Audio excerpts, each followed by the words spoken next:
네, 안녕하세요. 저는 원래 이제 연기하고 있는 배우 손예원이고요. 제가 여기 이제 지금 오늘 게스트로 오신 분들이 다 공상집단 똥딴지라는 연극 극단에 지금 속해 계시는 분들이세요. 그리고 제가 한때 몸 담았던 극단이기도 하고요. 그래서 그 인연으로 이제 같이 오늘 제가 진행을 맡게 되었고, 오늘 제가 모더레이터가 처음이라 실수를 하거나 미숙하더라도 양해 부탁드리고요. 여기서 잘 치고 나와주세요. 네. 편하게. 자, 그러면 각자 인사 한번 해보실까요? 네, 안녕하십니까. 저는 영화 붉은 장미의 추억에서 김성철 역할을 연기한 배우 이인석이라고 합니다. 오늘 이렇게 추운 날씨에도 와주셔서 정말 감사드립니다. 네, 안녕하세요. 저는 붉은 장미 추억에서 송현주 역을 연기했던 배우 유다원입니다. 만나서 반갑습니다. 네, 안녕하세요. 미숙 미미 역을 맡은 정다연입니다. 감사합니다. 네, 안녕하세요. 1인 다역을 연기한 배우 김세중입니다. 반갑습니다. 네, 반갑습니다. 나도 봤다. 저기 혹시 죄송하지만 저희 집 놔뒀던 곳에 장미꽃이 있거든요. 죄송해요. 정신이 없네. 포스터도 놓고 왔네요. 일단은 저희가 장미꽃이랑 포스터를 준비를 했어요. 장미꽃은 선착순 3분, 질문해주시는 3분께 장미꽃 한 송이씩 드릴 거고요. 그리고 포스터는 2장 있는데 이제 배우님들이 이제 오늘 끝나고 포스터 받으실 분들을 한번 선정해서 드리는 것으로. 그래서 적극적으로 질문이 아니어도 좋고 그냥 감상이어서 좋고 그냥 편하게 손 들고 말씀해 주시면 좋을 것 같아요. 일단은 네, 반갑습니다.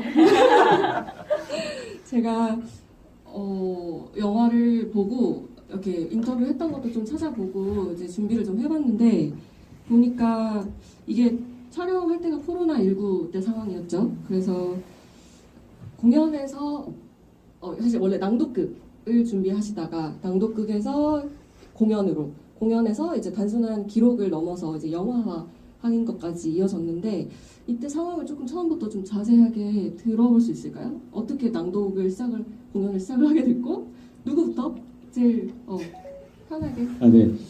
이게 처음 시작된 게 그 대학로 해화에 연극인 복지재단이라는 곳이 있습니다. 네, 그곳에서 연극인들의 복지 기금 마련을 위해서 하는 사업의 일환으로서 중랑문화재단이라고 중랑구에 있는 또 그 재단과 같이 협업해서 하는 마음의 열전이라는 이 프로젝트 속의 한 작품이에요.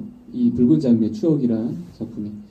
그때가 2021년 또에 시작한 거고, 그리고 원래는 낭독극으로 기획이 됐었습니다. 그래서 중랑구에서 이제 낭독 공연을 할 계획이었는데 저희가 딱 할 시기에 코로나19 상황이 너무 급격하게 또 심해져서 이 축제에서 원래 하는 거였는데 축제가 취소되고 낭독 공연도 약간 취소되고 기록 영상으로만 그렇게 남기자 그렇게 했는데 저희의 연출님이셨던 문사마 연출님께서 나는 죽어도 그렇게 못한다. 죽어도 그렇게 못하고 좀 더 의미 있는 작업으로 영화화 같이 이 영상을 남겨보는 건 어떨까 해서 문사마 연출님의 약간 그 후배 제작라고 할 수 있는 백재호 감독님을 이렇게 모셔서 문사마 연출님이 직접 네네네 연락을 하신 거예요? 직접 연락을 하셔서 영화로 같이 좀 만들고 싶다 이렇게 해서 시작이 되었습니다. 네.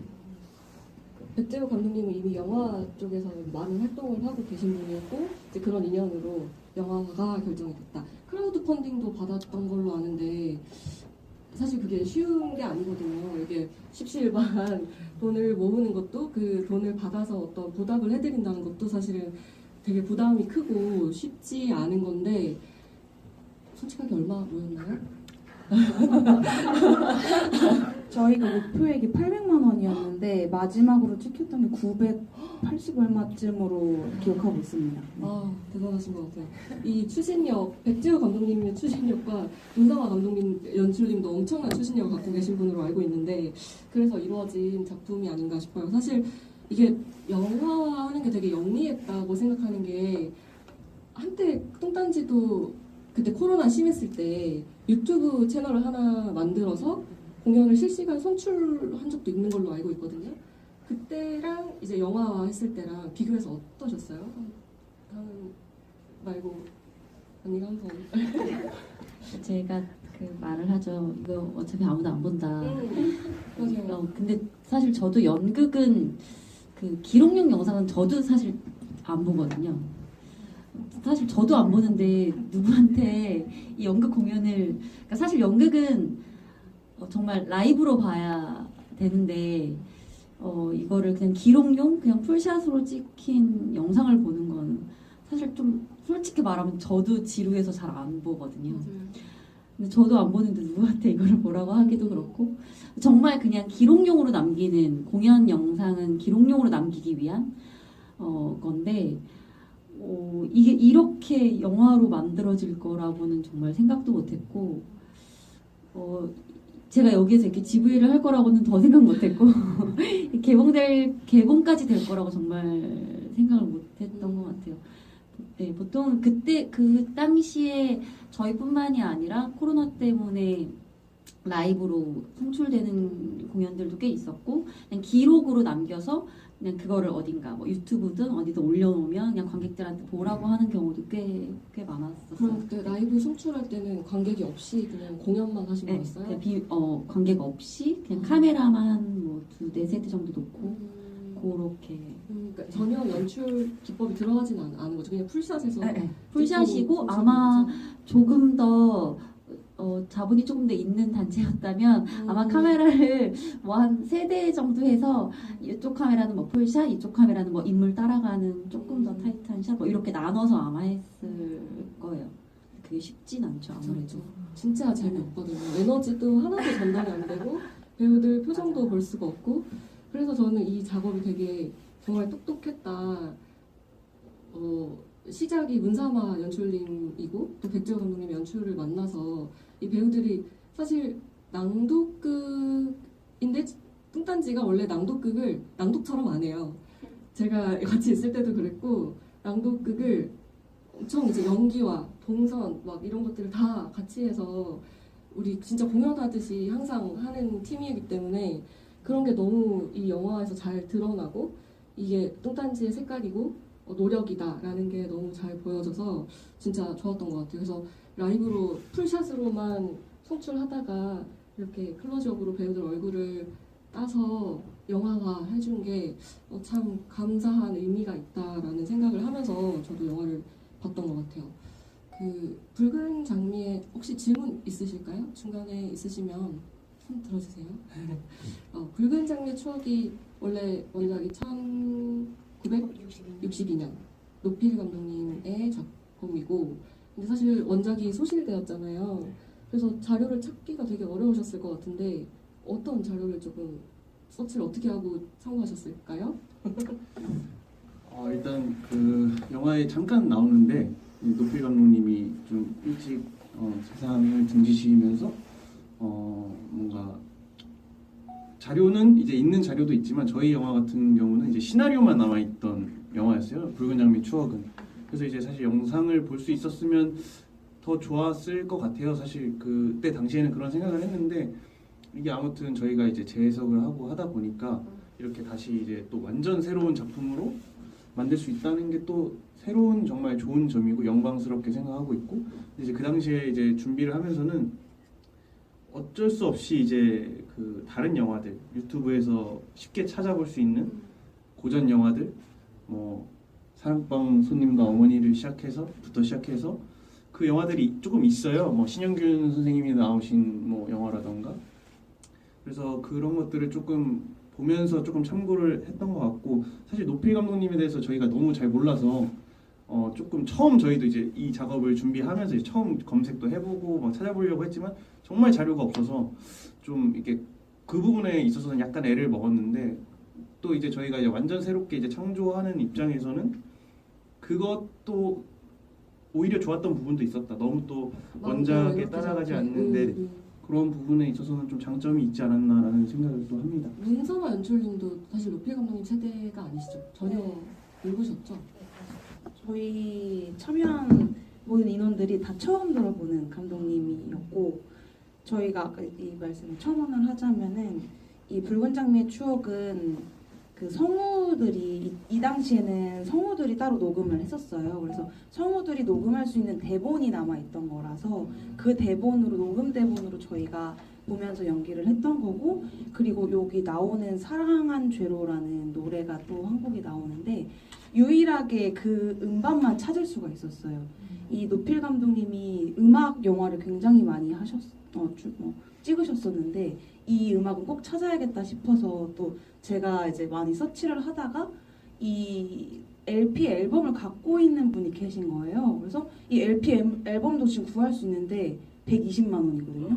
근데 저희가 그만한 제작비도 없고 그거를 제가 이 한국 때문에 이 한국 때문에 살 수가 없어가지고 막 서치를 하다가 블로그에 올라온 거를 보고선 저 이 곡을 너무 듣고 싶습니다. 막혀 있었거든요. 그래서 이 곡을 너무 듣고 싶습니다. 풀어주세요라고 했는데 솔직히 그런 거 올리면은 잘 안 보시잖아요. 올려놓고 막 까먹으시고 이러는데 너무 감사하게도 바로바로 이제 열어놨으니까 꼭 들어주세요 이런 식으로 남겨주셔가지고 바로 음악을 녹음해서 구했습니다 막 이러면서 찾게 됐던 음악입니다. 네. 그래서 유일하게 남아있는 김지미 선생님의 목소리가 담겨있는 음악입니다. 네. 그럼 실제로 그때 녹음했던 거를 여기 영화에서도 사용을 같이 하신 거예요? 네, 김지미 선생님의 음악을 목소리가, 넣고 그 다음에 저도 따로 음악 감독님이 MR을 작업을 해주셔서 저도 같이 녹음을 해서 제 목소리와 김지미 선생님 목소리를 합쳐서 담을 수 있었습니다. 진짜 노력이 좀 대단하셨던 것 같아요. 근데 궁금한 건 그러면 아무도 이 작품을 몰랐는데 어떻게 이 작품을 선정을 하게 되신 거예요? 이것도 이제 중랑문화재단에서 준비를 해주셨던 건데 그 망우묘지라고 있어요 중랑거리에.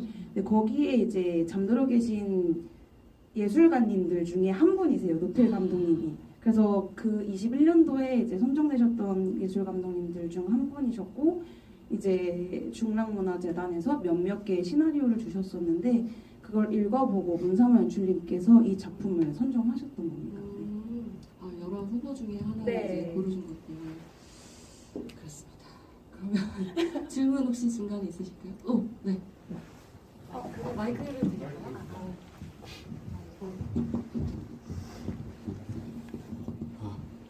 네, 그 영화 지난번에 한 번 보고 다시 보니까 더 많은 표정들이 보여서 좋았고요.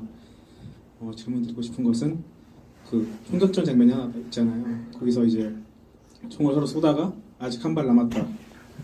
그래서 여러 발 쏘고 한 발 남았다더니 이런 약간 애드립이 들려서 근데 주고받는 대사들이 되게 타이트해서 애드립이 호용이 잘 안 됐을 것 같은데 그런 대사 외에 혹시 또 애드립이 있는지 여쭤보고 싶었어요. 여기는 거의 상연 애드립의 상연이었던 것 같은데 저도 물어보고 싶었어요. 이게 진짜 대본 작업으로 넣은 건지 아니면은 현장에서 이제 하신 건지. 사실은 이제 많은 현장이 그러겠지만 애드립을 슛 하고 하면은 안 되는 경우가 너무 많고 해서 사실 저희가 이제 그 씬부터 말씀을 드리면 연습 때 나왔던 것을 이제 픽스를 해서 그렇게 했던 것 같고요. 그 장면 같은 경우는 저도 이제 사실 똥단지의 작업이 문삼호 연출님과의 작업이나 이제 뭐 그런 작업들이 항상 어느 정도 이제 열어두고 하시기 때문에 애드립 같은 거는 이제 연습 때 많이 해보고 시도를 해보고 그런 것들이 이제 좀 좋은 것들이 있으면 이제 차용을 하고 하는데 저 같은 경우에 이제 애드립을 어떤 걸 했을까 제가 방금 생각을 해봤는데 이제 염천교 살쾡이라던가 이제 뭐였죠? 저도 지금 기억이 안 나는데 용마산 살쾡이 요거랑 이제 시베리안 삼치 주먹 맛 좀 봐야 알겠어 뭐 이런 것들을 그렇게 한 이유가 물론 이제 좀 재미를 위해서 한 것도 있지만 저 같은 경우는 이제 역할이 좀 많이 하다 보니 좀 달라야 되고 순간적으로 뭔가 이 사람 다른 사람이구나 라는 걸 좀 보여줘야 했어서 좀 일부러 지칭을 한 것도 있었어요. 근데 이제 딱 관객들이 보셨을 때 그 다른 사람이구나라고 최소한은 알 수 있게끔 좀 해야 돼서 그런 것들을 이제 연습을 하면서 이런 부분에서 요거 들어가면 시베리아 새망치 주먹 괜찮은데 하면서 시도를 해보고 이제 동료들이 판단을 해주거든요. 사실은 연습을 하면서 반응이 좋다 싶으면 이제 다른 걸 시도해보고 근데 그거 아니다 싶으면 이제 바로 이전 걸로 돌아가고 뭐 이런 식으로 좀 연습을 했던 것 같은데 그거 말고도 있었나요? 뭐 기억나는 다른 분들? 분들도 혹시 애드립 하셨던 거 있으세요? 저는 애들이 전혀 없습니다. 저는 대부분 그대로. 저는 기억나는 게 이 당시에는 막 어머 막 이런 말들이 많잖아요. 그래서 아이 무서워 막 이런 거를 좀 넣어서 했었습니다. 네. 혹시 다른 저- 분들 애드립은 없었던 것 같아요. 저는. 근데 만약에 이 세종 배우도 그렇고 원래 대본에 없었던 애드립들은 사실 다 현장에서 순간한 건 아니고 연습실에 나왔던 것들이고 현장에서 저희가 거의 롱테이크로 거의 한 번에 끝나야 됐던 상황이라서 저희가 거의 그러니까 인서트로 들어간 거 빼고는 거의 2번에 나눠서 찍었거든요. 전반부, 후반부. 그래서 NG 없이 그냥 쭉 롱테이크로 가야 했기 때문에 이게 사전에 약속되지 않은 애드립을 했다가 서로가 당황하고 잘못됐을 경우에 이걸 처음부터 다시 찍기에는 저희가 조금 상황상으로 어려움이 있어서 그 순간에 애드립은 사실 거의 없었던 것 같아요. 연습실에서 나온 애드립이었던 것 같아요. 만약에 했다 하더라도 전부 다. 네. 맞아요. 저도 같이 예전에 연습했을 때도 그렇고 저도 애드립이 전혀 그런 게 잘 안 되는 타입이어가지고 그래서 항상 이제 태환 배우님 수염 있고 눈 부리부리하신 배우님 태환 배우님이나 개 맞아요. 개 초반에 개를 해주셨고 그리고 뭐 그러니까 좀 많이 그런 걸 되게 능숙하게 잘하는 배우들이 몇 분 계세요. 그래서 이제 아마 배우들마다 스타일에 따라서 또 그런 거를 적재적소에 넣고 이제 만들어가는 걸 재밌어하는 배우들이 있고 조금 저 같은 스타일은 저는 못하겠어요. 대본대로 할게요 하는 스타일이 있고 근데 이게 워낙에 오래 호흡을 맞춰온 팀들이어서 이런 게 가능하지 않았나. 애드립을 어쨌든 서로 봐주고 순간순간 치고 나올 때 이건 괜찮아. 서로 이제 거리낌 없이 컨펌 해주고 그리고 마이크도 그러니까 2개로 쓰시잖아요. 그것도 궁금했어요. 왜 서로 이제 가깝게 그냥 하기 위해 친해서 왜 마이크를 2개나 쓰셨어요? 사실 보통 낭독 공연은 각각 앞에 하나씩 두고 하시잖아요. 이게 저희가 보이는 라디오 극장 컨셉이었고 그래서 원래 처음 연습할 때는 마이크 한 대로 두고 사용을 해보려고 했었는데 그렇게 되다 보니까 동선도 너무 단순해지고 그리고 너무 복잡해지는 거예요. 막 여러 명이 나오는 씬이나 그리고 그 중간에 이제 폴리 해주는 이 위다은 배우의 자리도 애매해지고 막 이러다 보니까 그럼 2대를 놓고 양쪽에서 왔다 갔다 그리고 씬 변화도 그렇게 보여줄 수 있겠다 싶어서 2대로 놓게 됐습니다. 전략적인 네. 선택이었네요. 확실히 이제 뚱딴지 나중에 공연하게 되면 보러 가세요. 진짜 굉장히 수준 높은 공연을 하는 팀이거든요. 혹시 질문 있으실까요? 없으면 베스트. 네. 너무 굉장히 재밌게 잘 봤고요. 이 형식이 이 과거의 그 매력 향수를 느낄 수 있고 그게 아주 현대적인 어떤 모든 게 갖춰진 굉장히 재밌는 영화였던 것 같고요. 그 중간에 노필 감독님이 이제 환상의 현현처럼 나와서 중간에 이제 이걸 해주시는데 제가 여기 이 배우분들은 다 제가 잘 모르는 분들이니까 이분들은 진짜 배우인데 그분은 이제 제가 아는 분이라 지금 뭔가 환상이 진짜 내려와서 그 어떤 그 느낌도 되게 딱 맞아떨어지고 되게 좋았던 것 같고요. 그 노필 감독님이 들어가는 거는 원래 시나리오에 없었을 텐데 어떻게 해서 이제 더 이렇게 재밌게 들어가게 됐는지 궁금합니다. 대본 작업의 과정이 궁금해요. 어떻게? 네, 여기서 어떻게 보면 그 노필 감독님의 약간 유령 비슷하게 표현된 것 같은데 그 김영민 선배님이 하신 그 역할인데 그 역할은 사실 붉은 장미의 추억이란 그 시나리오 자체는 없는 인물이긴 합니다. 이게 백재호 감독님께서 김영민 선배님이라는 그 카드를 이 영화에 어떻게 쓰실지 되게 고민을 많이 하셨대요. 본래 아니 뭐 근데 그런 중에 노필이란 뭔가 그런 인물을 여기에 어떻게 보면 그 현생에는 없는 인물이지만 뭔가 지금 시대에 그분이 계신다면 뭐 그런 어떻게 볼까 이 사람들을 지금 연습하고 있는 자기 작품을 연기하고 있는 이 사람들을 어떻게 볼까 하는 그런 의도로 약간 집어 넣으신 것 같아요. 그걸 또 김영민 선배님께서 그런 자기만의 스타일로 표현을 해주신 거고요. 예. 또 공부. 그러면 원래는 낭독극이 준비로 하셨던 거잖아요. 그러면은 기본 원래 그 녹음했던 제일 처음에 발견됐던 시나리오만 있다가 그러니까 그걸 낭독 공연화해서 이제 어레인지를 하겠죠. 그러다가 백재호 감독님이 투입되신 거 아닌가요? 그건 아니에요? 순서가 어떻게 돼요? 저희가 처음에 이 작품을 하겠다고 문사마 연출님께 이제 중앙문화재단이랑 이제 같이 하게 됐고, 그러다가 아까 이제 이인석 배우님이 말해주신 것처럼 이거는 그냥 일반 공연용 영상, 기록 영상으로 남기고 싶지 않다. 그래서 백재호 감독님한테 나 영화로 만들 거니까 너가 도와줘라고 연락을 하셨어요. 그래서 대본 작업 전에 그게 네. 이루어진 거군요. 그래서 저희가 첫 리딩 할 때 그냥 그 녹음 대본으로만 쭉 리딩을 했고, 그날 백재호 감독님이 오셔서 같이 그 연습 과정을 들어보시고, 그럼 그 사이사이에 김영민 선배님의 역할을 어떤 식으로 넣으면 좋을까, 그냥 처음에 생각으로는 그냥 뭔가 연출가 뭐 그렇게만 생각하고 계셨대요. 그러다가 저희가 연습 과정에서 이제 김영민 선배님의 역할을 어느 부분에 넣고 어떤 식으로 이제 같이 하면 좋을지를 저희가 다 같이 대본 작업을 다시 새롭게 하면서 이제 만들게 됐던 캐릭터입니다. 네. 그리고 그 김영민 선배님의 전 작품 중에 장국영 캐릭터 그거랑 연관돼가지고 같이 연결지어서 만들면 어떨까라는 생각에서 아이디어에서 또 다시 귀신 캐릭터로 나오시게 된 겁니다. 네. 그렇군요. 거기 찬실이는 네, 찬실이라는 네. 영화에서 아주 재미있는 캐릭터로 보시는데 나중에 그것도 한번 보시길 추천드리고. 네. 그러면은 사실 촬영이 하루 한 거잖아요. 그 촬영 장소가 또 중랑구 거기 있는 거 맞나요? 제가 네, 맞습니다. 뭐라고 그러지? 용막폭포. 용막폭포. 맞아요. 거기서 하루 동안 촬영하시고 그러면 계절이 혹시 입김이 나오더라고요. 저희가 9월 말에 9월 말에서 30일. 10월 1일 되는 그 네. 아마 새벽까지 촬영을 했습니다. 사실 하루가 아니라 반나절이에요. 그래요? 해가 떨어지고 나서 지고 해가 나서부터 뜨기 전까지. 밤새서 하루를 딱 찍으셨네요. 하루 촬영에 개봉까지 이어졌는데 이거 약간 게이드 네.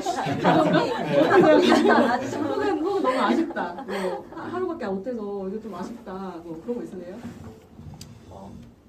근데 저는 그래서 가능했던 것 같아요. 만약에 뭐 이게 뭐 제작비와 여러 가지 여건들이 되게 조금 더 많이 여유로워서 뭐 조금 더 회차가 더 많아졌다라고 한다면 아마 이렇게 안 나왔을 거라고 생각해요. 뭔가 진짜 영화처럼 더 드라마로 가지 않았을까? 근데 이게 그 당시에 저희한테 주어진 여건상 하다 보니까 사실 이렇게 나왔다라고 생각하거든요. 낭독극이었고 그걸 준비하는 배우들이 낭독극을 준비하는 과정이었고, 그래서 아무튼 그랬기 때문에 지금 이 작품이 나오지 않았을까? 더 회차 길어졌다면 아예 또 새로운 작품이 나오지 않았을까? 정말 영화처럼.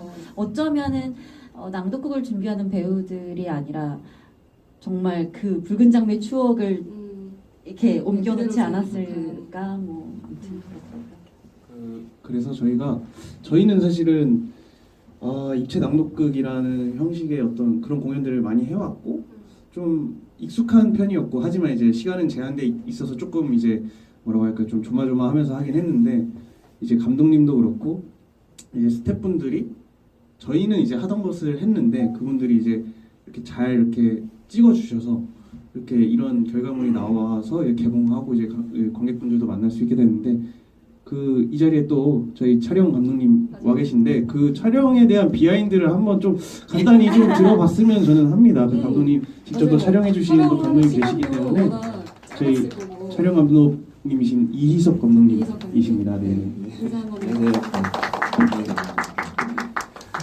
촬영 사실 준비하는 기간도 짧으셨을 거고 네. 하루 안에 이 다양한 씬들을 그때그때 사실 거의 한두 테이크 만에 다 갔어야 됐던 상황이라 사실 조금 머리 아프셨을 것 같아요. 어떻게 조금 구상을 하셨는지.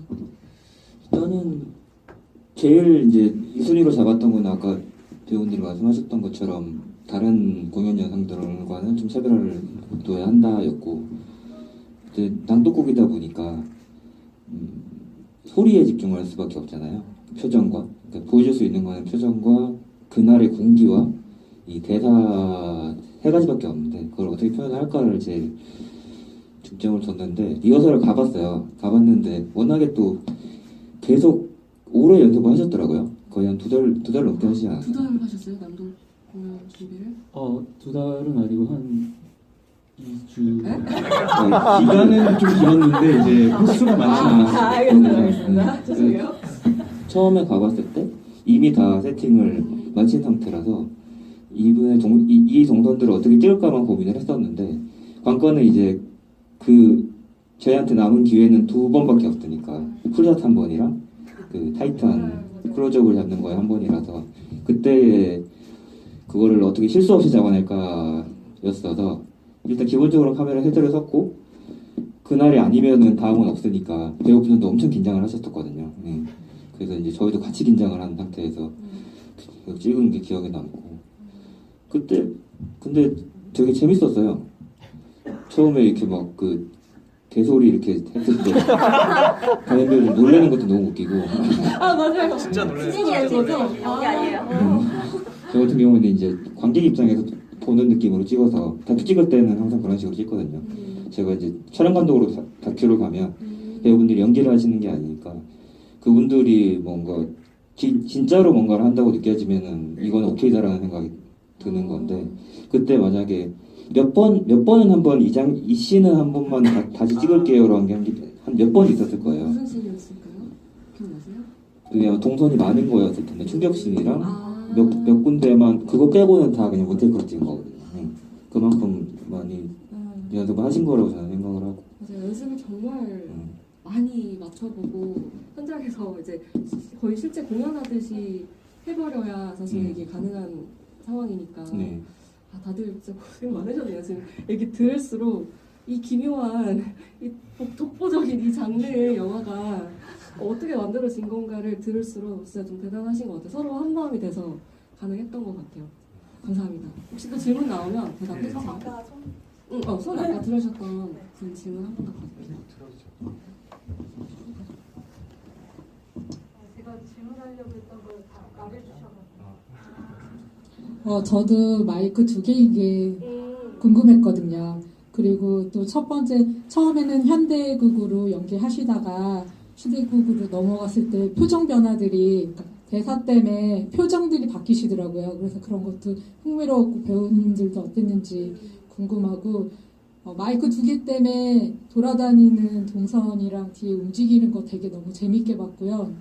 그리고 말씀하신 것 때문에 알았는데 진짜 막판에 가면 막 열이 올라서 그러니까 연기에 집중한 그 열하고 정말 많이 움직여서 오는 열이 그게 맞는 거였구나라고 보니까 너무 더 흥미로웠고요. 정말 잘 봤습니다. 그리고 또 정말 물어보려고 했던 게 이 무대를 어떻게 선택하셨나요?거든요. 정말 연극적이고 무엇보다 마지막에 조명 밝혀졌을 때 이 영화 제목이나 그런 거랑 너무 잘 어울려갖고 신비로웠는데 배우님들도 그 장면을 조명을 쳐다볼 때 어떤 기분이 드셨는지 궁금합니다. 한 분씩 대답해주세요. 그다음에 이제 감독님이 계셨으면 말해 주셨을 텐데 지금 저희가 그 전에 오늘 경남 독립영화제 저희 폐막작으로 선정이 돼가지고 감독님은 거기 가 계세요. 그래가지고 이제 안 계신 거고 처음에 장소에 대한 고민을 굉장히 많이 하셨어요. 그래서 저희도 회의를 할 때 중랑문화재단에서 이 공간도 추천을 했었고 이쪽에서 좀 더 가까운 곳에 실제로 노필 감독님 묘지가 있어요. 그래서 그 앞에서도 한번 해볼까라는 생각을 하셨는데 거기 막상 감독님이 가서 보니까 너무 숲도 너무 우거지고 거기서 촬영을 하면은 온갖 곤충 때문에 너무 힘들어지겠다 싶으셨대요. 그러다가 이제 그 능선을 타고 쭉 내려오다가 마지막에 도착했던 지점이 여기 폭포공원이었거든요. 이 공원을 딱 보시고 나서 아, 여기서 하면은 괜찮을 수도 있겠다. 다만 중랑에서 이 폭포를 실제로 내려주면은 나는 할 의향이 있다라고 해서 문의를 해보니 도와드리겠다 싶어서 이 공간으로 확정을 하게 된 거예요. 그래서 아까 말씀하셨듯이 막 저희 열감이나 이랬던 것도 저희 첫 장면이 폭포를 먼저 찍었어야 됐어요. 공무원분들 퇴근하셔야 돼가지고 그래가지고 그래서 다 촉촉히 젖어있었거든요. 맞아요. 시작부터. 이 뭔가 이 물 때문에 저희가 처음부터 이미 다 젖어 있는 상태로 갈 수밖에 없었고 그래서 자세히 보시면은 머리도 저희가 막 고데기로 막 했는데 이미 다 풀어지고 대본도 다 젖어 있고 찢어지고 막 이러거든요. 첫 장면이 폭포신이었기 때문에 저는 마지막 폭포 나오기 전까지 바다 앞에서 찍었나 하고 봤었어요. 왜 다들 약간 바다 그 짱기를 약간 듬뿍 맞은 얼굴이어가지고 바다 앞이었나 했더니 폭포씬을 먼저 찍었구나. 폭포씬이 근데 엔딩이 정말 저는 좋았거든요. 그 말씀하신 것처럼 어떤 분위기를 아주 잘 마무리를 해주는 조명까지. 그래서 이게 정말 라이브 공연을 실제로 여기서 했어도 되게 좋았겠다라는 생각이 들면서 영화적으로도 굉장히 훌륭한 그 장치가 되었다라고 느꼈던 것 같아요. 그러면은 아까 말씀해주신 것처럼 사실 약간 1인 2역을 다들 거의 하셨잖아요. 1인 2역 하실 때 어떻게 준비하셨어요? 아니요. 그러니까 현주와 현주와 본인의 배우인 다운이기도 하고 또 그 외에 이제 추가로 또 1인 다역을 엄청 하시기도 하고 적어도 다들 2인은 최소를 하신 거니까 아까 말씀하신 것처럼 그 몰입이 안 되는 배우였다가 특히 성철 역할을 했던 이석 배우님은 연기를 못하는 연기를 하셨잖아요. 그러니까 뭐 1인 2역 하실 때 이제 좀 생각을 중점을 하셨던 게 있는지. 네. 일단 연기를 못하는 연기를 했던 그 배우로 나오고요. 예. 일단 뭐가 마음에 안 드니까 자꾸 대본이나 그런 이런 대본에 쓰여 있는 말투나 그런 부분이 되게 이 배우로서는 굉장히 힘들고 왜 이런 대본을 골라가지고 일단 주인공이니까 어쨌든 그래도 하긴 해야 되는데 되게 모든 상황이 약간 연출도 안 오고 그런 상황이 되게 마음에 안 들고 지금 그런 상태에서 또 연기도 잘 풀리지 않는 그런 아마 인물로서 제가 조금 설정을 했던 것 같습니다. 그리고 그 이제 예술 감독님이라는 분의 그 조언으로 조금씩 뭔가 실마리를 찾아가는 그러면서 후반부에는 조금 더 진짜 그 시대의 김성철을 연기하는 그런 모습으로 그 작품 속에 좀 더 녹아 들어가는 그런 식으로 약간 표현을 해보려고 했던 것 같습니다. 저는 저는 재미는 있었는데 연기를 못한 연기를 좀 못 보겠더라고요. 스스로도 좀 힘들더라고요. 네. 알겠습니다. 다음 저도 잘 보시면 그게 되게 눈치 많이 보고 선배들 눈치 많이 보고 또 옆에서 못하니까 왜 못할까? 왜 빨리 이걸 해야 어떻게든 해결이 될 텐데 막 이런 설정을 가지고 가면서 그렇게 다운 역을 했었고 그러고 나서 예술 감독님을 만나고 저런 식으로 풀어가면 되겠구나. 그리고 앞에서 그렇게 딱 풀린 걸 보니까 마음 놓이면서 같이 따라갈 수 있게 됐었던 것 같아요. 저는 개인적으로 그 장면도 좋았어요. 그래서 말투를 이제 옛날 말투로 바꾸고 이제 폴리 하시는 이 조연출 역할 하시는 분이랑 눈 마주치면서 찡긋 서로 있잖아요. 그 장면 너무 따뜻하고 좋았어요. 실제로 관객분들한테도 그 장면으로부터 이제 되게 믿고 갈 수 있다, 안심을 준다라는 느낌을 딱 받았거든요. 그래서 좋았던 것 같아요. 감사합니다. 두 분은 1인 2역 워낙 완전 결이 다른 역할을 하셨잖아요. 특히 미숙과 미미 하셨던 캐릭터는 완전 다른 결이어서 어떤 걸 생각하시면서 하세요? 저는 1인 2역 진짜 못하겠더라고요. 예전에 연극할 때 해봤는데 정말 어려웠거든요. 멀티가. 어떻게 생각하시고 준비하세요? 사실 뭐 의상의 변화도 없고 어떻게 어떻게 해야 관객들이 이 두 인물을 조금 더 명확하게 구분해서 볼 수 있을까 좀 했는데, 일단 첫 번째는 좀 다른 호흡을 쓰려고 했고요. 미미는 좀 위에 호흡을 쓰려고 했고, 미숙은 좀 더 아래 호흡을 써서 최대한 호흡의 위치를 바꿔서 좀 다른 톤으로 보여야 조금 더 명확하게 보일 수 있지 않을까 해서 기술적으로는 조금 다른 위치의 호흡을 쓰려고 했고, 그러니까 미숙은 약간 북한 사투리 비슷한 느낌도 나고, 맞아요. 그것도 약간 의도하신 거세요? 반 의도 반반인 것 같아요. 사실 요 연출님이 우리는 요 시대 당시의 말투를 그대로 갈 거야라고 했을 때 이걸 어떻게 하지? 그러니까 우리가 장난치듯이 그냥 우리가 놀면서 하듯이 했던 말을 정말 진지하게 연기를 해야 하는데 좀 어색했거든요. 하다 보니까 너무 재밌었는데, 그래서 사실 어색함이 좀 지나고 나서는 엄청 즐겁게 했어요. 즐겁게 하다 보니까 막 이렇게 막 나오더라고요.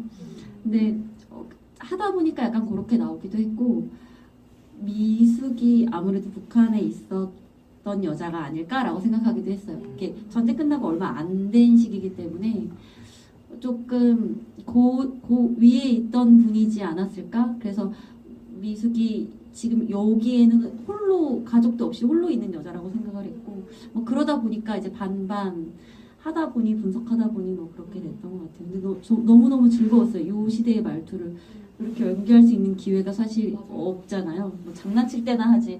너무 재밌었고, 그리고 여기서 그 연기하는 배우의 정다연은 영상을 한다고 해서 대충 하라고 하는 마인드는 아닙니다. 저는 그렇지 않습니다. 저건 연기였어요. 네. 그러면 얼마나 최선을 다하는 분인지 잘 알고 있습니다. 어떠세요? 최다 인물을 연기하셨던. 그랬던 것 같습니다. 네. 저는 처음에는 일단 아무튼 아까 잠깐 말씀드렸지만 아무튼 다르게 보여야 된다. 그래서 사실은 표현에 처음에는 일단 집중을 했었는데, 그렇게 하니까 좀 이게 괜찮나 싶기도 하고, 좀 제가 하면서도 좀 재미가 없고 하니까 좀 오히려 돌아가 보자 본질로 해서 나름의 히스토리를 또 만들고 각자의 역할, 되게 대사 한마디지만 그렇게 좀 접근하려고 했던 것 같고, 일단 그 두 배우가 주인공을 해주시면서 좀 무게를 딱 이렇게 중심을 잡아주던, 일단 초반에 그렇게 해주니까 저는 일단 그 옛날 영화들을 봤을 때 되게 묵직한 소리들로 이렇게 많이 연기를 하시잖아요, 선생님들이. 근데 이제 이 두 분이 이제 그런 식의 어떤 중심을 잡아주니까 저는 나는 좀 비틀어서 해야겠다. 아무튼 나는 잠깐씩 나오니까 최소한 그거를 따라해서는 안 되겠다 하면서 약간 저는 그 옛날 영화들보다 오히려 좀 비틀어서 이제 개그 콘서트에 정영돈 씨가 하셨던 유치 개그, 허무 개그 같은 거를 좀 따라하기도 하고, 나중에 생각이 났는데 제가 그 당시에 다찌마와리를 좀 참고를 했었던 것 같아요. 네. 그래서 좀 이제 거기서 이제 했던 게 이제 시베리아 새망치 주먹 이런 것도 물론 이제 야인 시대를 보면 좀 그런 게 나오지만 거기서도 좀 힌트를 얻었던 것 같고, 약간 비틀었잖아요, 다찌마와리도. 아무튼 옛날 영화 같지만 옛날 말투를 막 따라하지만 좀 더 재밌게, 그리고 요즘 거와 섞어서 막 하니까 저는 약간 비튼 것들을 조금 더 참고를 했던 것 같습니다. 네. 말씀해주신 것처럼 그 발성이 사실 그 옛날 발성, 그러니까 저는 요즘은 워낙 자연스러운 연기들을 많이 하는 추세니까 목을 그만큼 잘 쓰지 않는데, 그 선배님들 연기하시는 발성을 보면서 역시 이 오랜 경력에서 오는 발성이 남다르다, 선배님들 정말 잘하시는구나 생각했고, 그러면서 동시에 걱정이 되는 거예요. 하루 종일 그 발성을 쓰면 밤사이, 특히 밤이 되면 더 힘들 텐데 힘들지 않았어요? 발성 계속 하시는 거 괜찮았어요? 다들 워낙 탄탄하셔서 기본기가 탄탄해서 괜찮으셨을까요? 진짜 저 당시에 말투를 사용했을 때는 그 흑백 영화를 많이 보면은 호흡을 굉장히 많이 쓰세요. 호흡도 굉장히 많이 쓰시고 거기에 감정까지 솔직하게 다 표현을 하셔서 그 감정이 모든 게 다 실려 있거든요. 그러다 보니까 실제로 이 낭독 공연을 했을 때도 그렇고, 이 영화 촬영, 이건 좀 끊어서 갔었으니까 상관이 없었는데 낭독 공연도 저희가 했었거든요. 2년 전에, 작년에 부천국제영화제에서 저희가 갔었는데 2번의 상영 기회가 있었는데 한 번을 낭독 공연으로 했던 적이 있었고, 또 작년 겨울에 또 대학로에서 낭독 공연을 했었을 때가 있었는데, 그렇게 낭독 공연을 하면은 꽤 어지러워요. 하고 나면 막판에는 그리고 모든 호흡들이 막 계속 이렇게 쓰고 그리고 되게 빨리빨리 막 이렇게 왔다 갔다 하잖아요. 그래서 생각보다 많은 다리에 힘도 많이 풀리고 어지럽기도 하고 그렇습니다. 실제 공연하는 거 크게 다르지가 않네요. 낭독 공연이라고 해도. 대사는 그래도 안 외워도 돼서 조금 하다 보니까 외워지더라고요. 그죠? 어쩔 수 없이. 혹시 아까 질문 세 분은 먼저 해주신 분은 정리껏 한 분씩 드릴게요. 그리고 혹시 질문 네 드실까요? 네, 오늘 영화 너무 생각보다 재밌게 잘 봤고요. 저는 좀 촬영 감독님하고 좀 인연이 있어가지고 네, 아까 그냥 밥을 같이 먹고 오기 전에 그냥 그렇게 해서 그냥 다큐인지 알았어요. 그럼 다큐예요? 이렇게 물어봤더니 그건 아니시라고 또 얘기를 하셔가지고 그냥 반신반의하건데 생각보다 너무 재밌게 잘 봤는데 어쨌든 기존에 연극을 하시기는 하셔도 이걸 연극 속에서 뭐라고 해야 되나 좀 그 또 뭐 우리 예전에 만약에 드라마를 안에서 찍는 이제 드라마라고 해야 되나요? 네, 딱 그런 느낌이잖아요. 네. 이야기 속에 이야기 있듯이 이제 말 그대로 그러니까 이게 단순하게 이 대사도 외우고 있는 거지만 계속 움직이면서 이게 다 찍히고 있으면 나름 아무래도 연극을 잘 하시는 베테랑 분도 좀 힘드셨을 것 같은데 그런 거는 어떠셨나 하는 거 하나 하고요. 또 하나가 물론 설정이긴 하시겠지만 아까 보면 주연 자리를 자꾸 호시탐탐 노리시는 분이 계시더라고요. 저걸 순간적으로 제가 보면서 느낀 건 진짜 연극을 하시다 보면 어쨌든 뭐 기존에 잘하시는 분이나 이렇게 다수 얘기에 의해서 주연이 이렇게 다 설정이 되지만 혹시 저렇게 해서 진짜 바뀔 수도 있지 않나? 아니면 이렇게 진짜 나름 모으는 게 갖춰졌지만 그 역할은 안 맞아서 나름 이분이 보기에는 별론데 해보니까 괜찮네 이렇게 해서 바뀌는 경우도 있지 않을까? 갑자기 이런 좀 생각도 들고 그런 경험 있으세요? 굉장히 위협적인. 네, 거기에서 김성철 역할을 제가 했는데 그 남기욱 배우가 거기서 호시탐탐 그 약간 노리는 역할로 나오는데 그 또 붉은 장미의 추억 그 안에서도 허민이란 또 인물을 맡잖아요. 거기서도 약간 현주를 약간 노리는 뭔가 그런 인물, 뭔가 성철이가 가진 그거를 노리는 인물로서 그건 아마 감독님이 그런 설정을 좀 주신 것 같아요. 왜냐면 그런 네네 연결될 수 있게 이 현재의 그 남기욱 배우와 이 극중 안에 허민이란 그 인물과의 약간 연결성 그런 부분에서 약간 어느 정도 의도를 두고 아마 설정을 주신 것 같고요. 저희가 실제로 그런 역할을 뭔가 주인공을 누군가 맡았을 때 저 같은 경우는 그렇게 좀 솔직하게 말하면 저는 욕심이 많이 없는 편이긴 해요. 욕심이 많이 없는데 뭐 그냥 주어진 역할에 다 항상 감사하는 것 같은데 그러다가 주인공도 하면 뭐 좋고 근데 주인공을 하면 솔직히 부담이 많이 됩니다.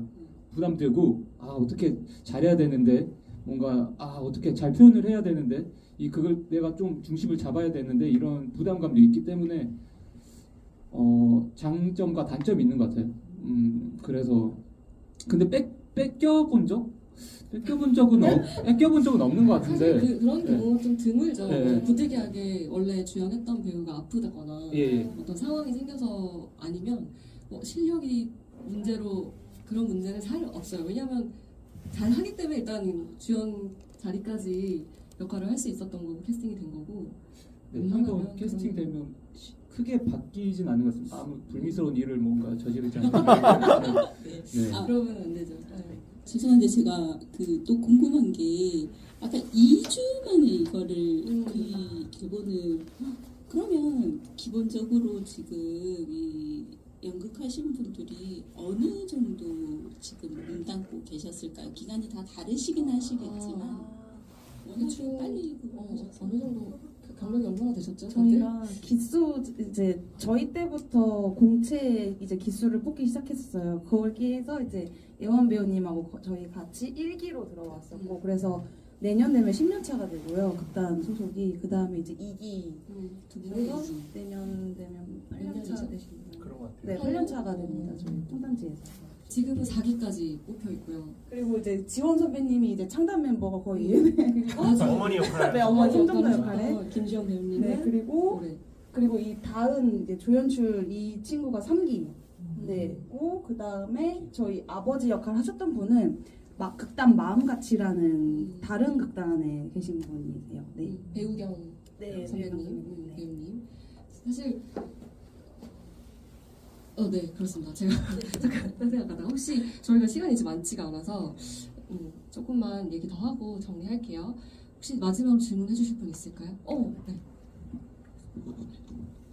저 사실 제가 그 판타스틱 큐브 그 부천에서 그걸 보고 왔던 터라 근데 이제 영상으로는 못 봤다기보다 예, 낭독극을 그때 막서 감독님이 추천을 예, 그래서 감독님 몇 번 뵀다 보니까 해서 왔는데 영상으로 보니까 더 영리하다고 느껴지는 부분이 더 많아져요. 그래서 보통 배우님들은 연극도 하시고 매체로 병행하시는 경우도 있지만 이렇게 집단, 뚱딴 이렇게 집단으로 계시다 보면은 하나에 몰두하는 경우가 있는데 배우님들은 진짜 이 영상을 보고 어떤 감정을 느끼셨을지 제일 궁금해요.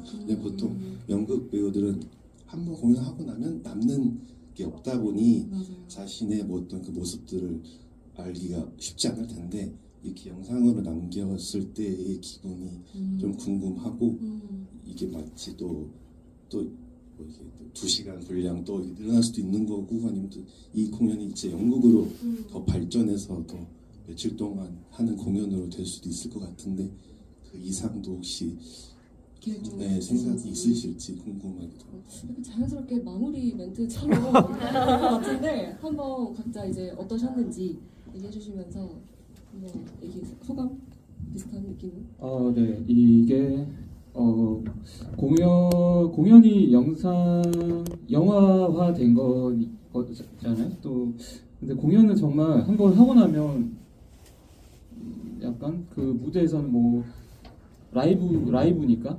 근데 끝나고 나면 사실 좀 약간 허한 것도 있고 뭔가 완전히 공연 기간 동안은 너무 행복하게 공연을 하지만 그 기간이 끝나면 좀 약간 저한테도 허한 마음이 오는 것 같아요. 근데 또 이것도 공연으로 사실 하려고 했었던 걸 못해서 이렇게 만들어졌지만 뭔가 이 영화를 보면 좀 저도 좀 되게 뭔가 짠하기도 하고 어떻게 보면 좀 되게 근데 저한테는 진하게 좀 남아있는 작품인 것 같아요. 좀 그래서 뭐 아쉽다기보단 되게 소중한 하나의 그런 저한테 작품으로 남아있고 네 그렇습니다. 네. 저도 영상으로 남긴 게 저 코로나 시기에도 연극을 보러 오지 못하는 관객분들을 유튜브나 이런 영상으로라도 우리가 공연을 하고 있습니다라는 걸 알릴 수 있다라는 게 굉장히 소중한 기고 감사하다고 생각을 했었거든요. 근데 더구나 이건 영화로 남겨져서 이렇게 개봉까지 해서 더 많은 관객들을 만날 수 있다라는 것에 굉장히 감사함을 느끼고요. 그리고 이제 공연을 하다 보면은 앞줄이나 좀 가까운 곳에 계신 분들은 배우들의 눈이나 표정을 되게 굉장히 잘 볼 수가 있어요. 근데 멀리 계신 분들은 그냥 그 전체적인 움직임이나 소리로만 이제 듣고 이제 따라가시는 건데 저는 연기할 때마다 항상 중요하게 생각하는 게 눈의 대화거든요. 근데 영화는 그게 너무 잘 실려 있어서 눈으로 여러분들과 마음으로 대화를 할 수 있었다라는 게 너무 좋았다고 생각을 합니다. 그리고 아까 말씀해주신 것처럼 저희도 공연을 또 하면 좋을 텐데 이게 어쨌든 뭔가 제작이 되고 제작비가 이제 마련이 되고 뭔가 연동이 되고 해야 되는데 그런 기회는 아직 확답을 드릴 수가 없어서 오늘도 저도 영화를 같이 보면서 이것도 공연해야 더 많은 분들이 더 즐겁게 봐주실 수도 있을 텐데 라고 생각을 했는데 아마 내년쯤에 계속 이렇게 푸시를 하다 보면 또 관객분들이 많이 원하시다 보면 또 기회가 닿지 않을까 싶습니다. 네.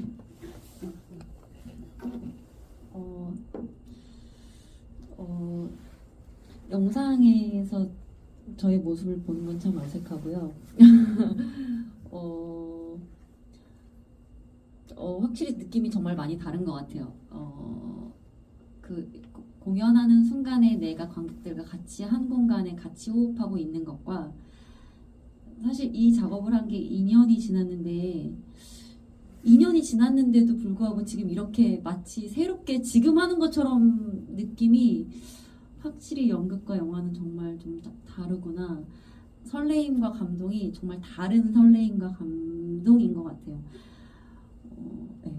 2년 전에 작업했던 걸 지금까지 이렇게 관객들과 이야기 나눌 수 있다는 것도 너무 새로운 경험이고 아무튼 새로운 경험인 것 같아요. 그리고 보통 왜 그런 질문들을 많이 해서 연극하다가 이게 영화를 하면 본인의 모습을 보는 게 어떠냐 어색한데 이 영화를 통해서 많이 적응하고 있고 이제는 막 처음 이 영화 개봉할 때 막 너무 어색했거든요. 후시 따러 갔을 때도 그때 얼굴을 보면서 이렇게 후시를 하는데 너무 어색했는데 지금은 어색하기보다는 화면 속의 나를 그대로 좀 받아들이고 조금 더 객관적으로 보려고 하고 저는 많이 제 모습에 적응을 해가고 있고 새로운 작품을 하면 또 다시 어색해지겠지만 아무튼 되게 새롭고 재밌고 흥미로운 경험을 하고 있는 것 같습니다.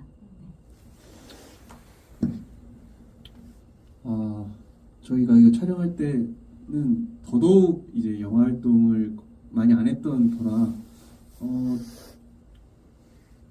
사실 찍히는 거에 있어서는 좀 부담보다는 일단 잘 찍어주시겠지 하는 믿음이 있었던 것 같고 근데 그것을 이제 큰 화면에서 봤을 때 처음에는 놀랄 수밖에 없지 않았나 저희 얼굴을 보면서 좀 놀랐고 제가 저를 보면서 약간 부담스럽기도 했는데 그냥 처음에 제 연기만 봐서 그랬던 것 같고 이제 두세 번 보다 보니까 이제 동료들도 보게 되고 하니까 너무 좋다 하면서 좀 저도 몰랐던 부분들이 막 보이기 시작하고 하니까 좀 더 좋았던 것 같고 아마 여러 번 보셨으니까 또 두 번 보셨으면 더 그런 것들 느껴지실 텐데 근데 이제 제가 이제 보다가 이제 좀 그런 생각을 했던 것 같아요. 이게 아무튼 노필 감독님이 이제 뭐 항상 본인이 하고 싶었던 영화를 만들기 위해서 본인이 이제 제작을 하시고 그때 환경 자체가 그럴 수밖에 없는 환경이었고 그러다 보니까 뭔가를 정말 사랑하지 않으면 이게 불가능한 거니까 뭔가를 지키기 위해 그렇게 사셨구나.